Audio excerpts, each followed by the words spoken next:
Rapport de formation, objectif. Nous parlons du rapport de formation, plus précisément du rapport dont la tenue est exigée par la loi, du sens et de la finalité du rapport de formation, de la forme du rapport de formation et, enfin, de l'importance du dossier pour établir le rapport de formation.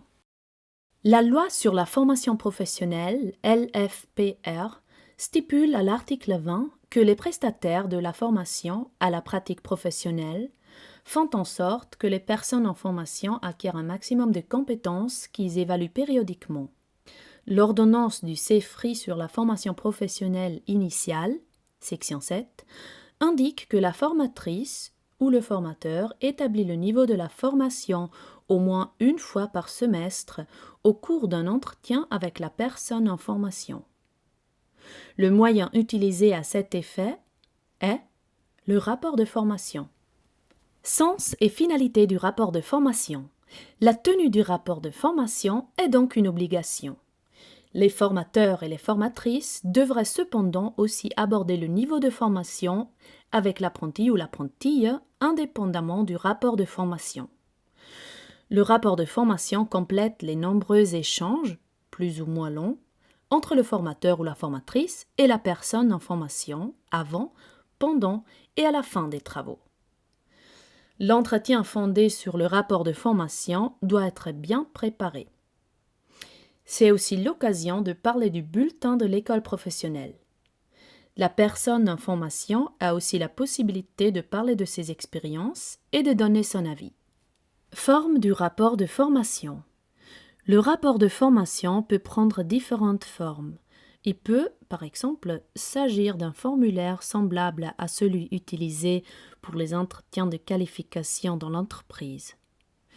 La plupart des organisations du monde du travail, ORTRA, mettent à disposition des feuilles d'évaluation spécifiques dont le contenu répond aux caractéristiques de la profession.